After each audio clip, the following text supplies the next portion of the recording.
Enfin, Falling in Reverse nous a vraiment régalé avec leur concert de hier soir. Ouais, quel concert de fou. Ouais, après on a vu plein d'autres concerts géniaux aussi, hein. Puis avec tous ces musiciens que j'ai pu rencontrer. Ah non, ta gueule, hein. Tu vas pas recommencer, hein. Bon, je crois que je vais aller préparer à bouffer parce que sinon je vais l'étrangler. Ok, et bah en attendant, je crois que je vais faire un peu de gratte, hein. Ça m'a donné envie tout ça. Oh. J'ai fait quoi de mon Mediator? Mediator. Ça me fait penser à un truc. Cœur, j'ai déjà fait un sortie du culte sur un film musical. Oui, mais t'as déjà fait The Rocky Horror Picture Show, Spinal Tap, Cry Baby et Radio Rebelle. Non, mais ça c'était des sorties du culte short. Je te parle sur un format long. Ah bah non, pour le coup, t'en as pas encore fait. Pourquoi? Non, parce qu'en fait là, je cherchais mon Mediator et du coup, ça m'a donné une idée de film à traiter. Ah ouais, bah parle-en à tes abonnés le temps que je prépare à manger. Ok, c'est une bonne idée. Ah bah dans ce cas-là, les amis, générique.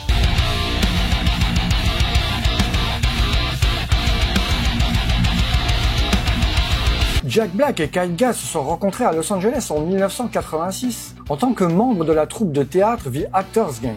Ils n'étaient pas initialement amis, car Gass est le musicien principal de The Actors Gang et se sentait menacé par Black. The Actors Gang s'est rendu en Écosse pour le festival Fringe d'Édimbourg en 1989 pour interpréter la pièce Carnage de Tim Robbins et Adam Simon. Ce qui explique peut-être l'apparition de Tim Robbins dans notre film du jour, mais on y reviendra. Après le voyage, Black et Gass se sont liés d'amitié autour de la musique.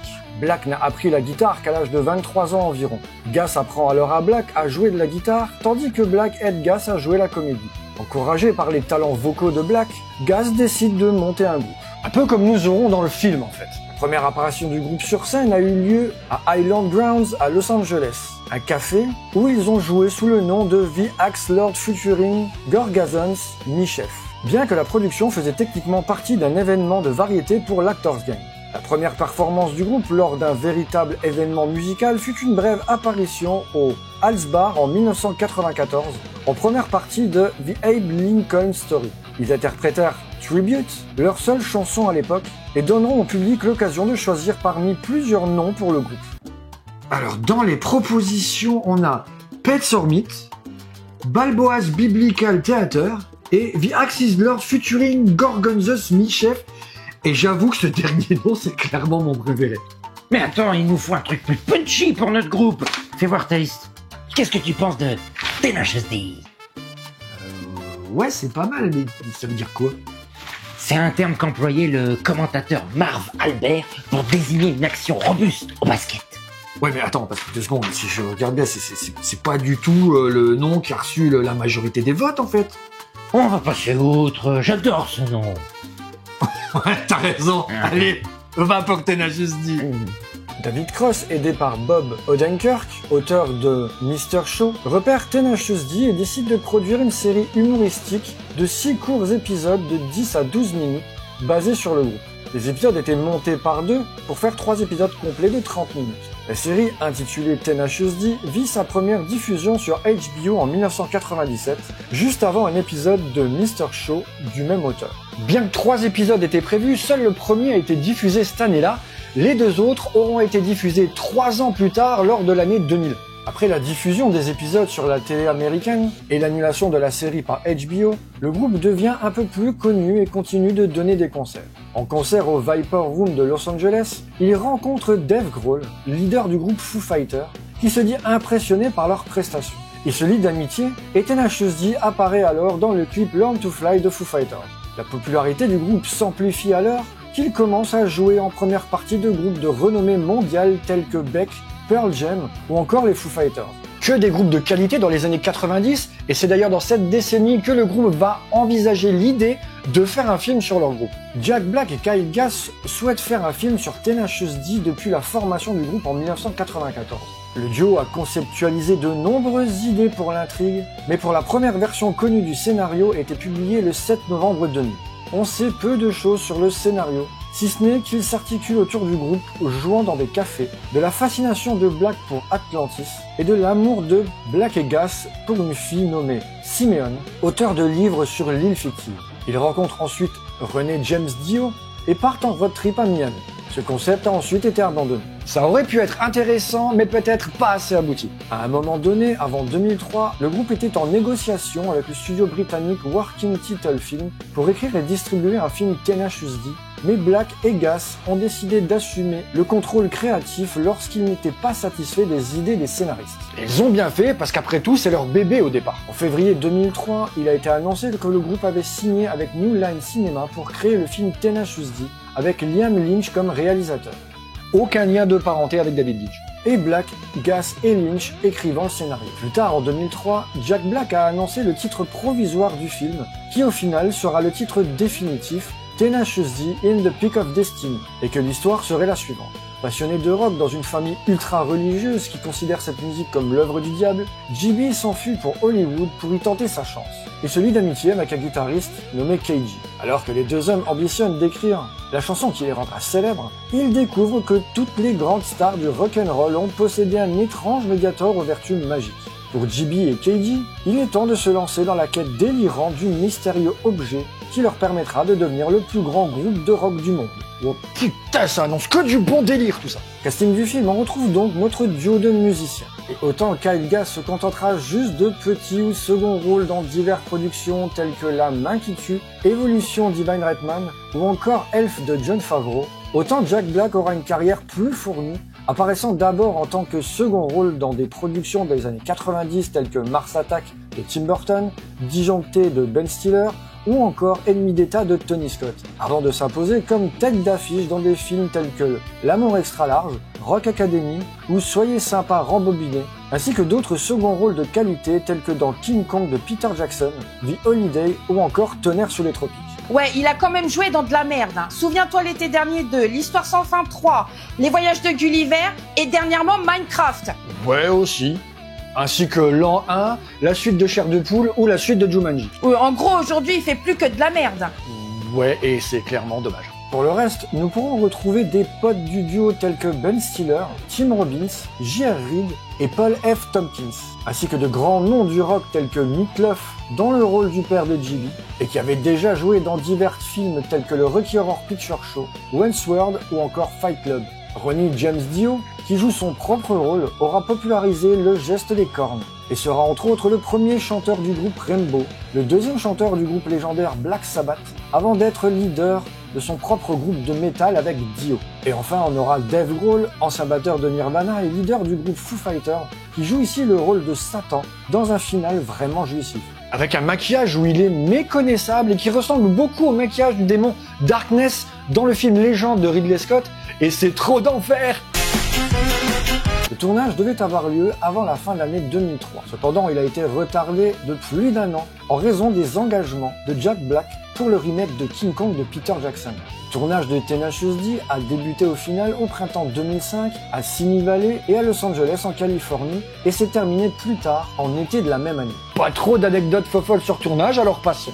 La bande originale, deuxième album studio du groupe, est composée par Tenacious D eux-mêmes, avec la participation du guitariste John Koneski et du bassiste John Spiker du groupe Trainwreck, qui est un autre groupe de Kyle Gass en fait. Il inclut les voix de Ronnie James Dio et Meat Loaf pour le morceau Kickapoo.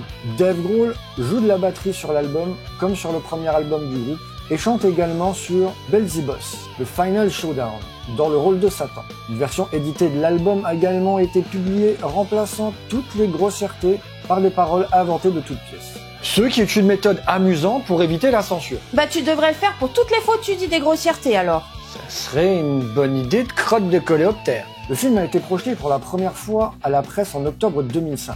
2 scènes de reshoot ont eu lieu à l'été 2006 et selon Lynch, tous les membres de l'équipe de tournage sont revenus car ils s'étaient beaucoup amusés sur le plateau. Black a également déclaré que le tournage de cette production avait été la plus amusante qu'il n'ait jamais eue, à tel point qu'il a accepté une réduction de salaire de 12 millions de dollars à 1 million de dollars pour jouer dans le film.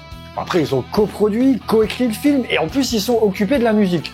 Ce qui fait qu'ils touchent un beau paquet de fric dessus en fait. Le groupe a participé à de nombreuses émissions pour promouvoir le film, dont le Saturday Night Live et Spike Video Game Award. Ensuite, ils ont commencé une tournée pour soutenir le film et la bande originale le 11 novembre 2006, qui s'est terminée le 21 février 2007. La tournée comprenait 2 étapes en Amérique du Nord, une en Europe et une en Australie. Et malheureusement, j'ai pas pu y aller.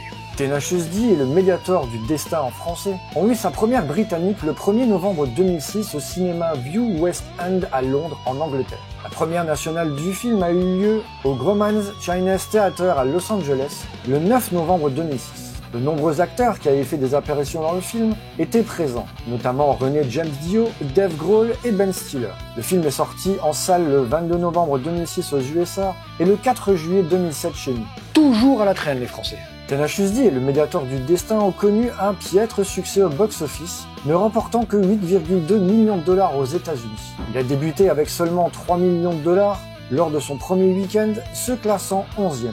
Sur le site Rotten Tomatoes, le film obtient le taux d'approbation de 53%, basé sur 124 critiques, avec une note moyenne de 5,6 sur 10 et indiquant « Les fans de Tenacious D trouveront ce film hilarant, tous les autres n'y verront qu'un film conceptuel de bas étage et un petit assemblage de blagues qui dépasse pas les 100 minutes. » En France, malgré qu'il soit bien reçu, il ne fera pas mieux niveau box-office avec seulement 3500 spectateurs. En 2019, Jack Black a exprimé sa déception quant à l'accueil réservé au film en déclarant ceci. « Moi et lui avons été dévastés que personne n'ait été voir notre film. On y a mis tout notre cœur et on s'est investi à 200%. Pour transmettre notre passion de la musique dans les salles de cinéma. Mais bon, ici je me rassure en me disant qu'il est devenu un film culte. Et encore aujourd'hui, je suis très fier du film que nous avons sorti. Ah ça c'est vrai que le film a largement mérité son statut de film culte et d'apparaître fièrement dans cette émission.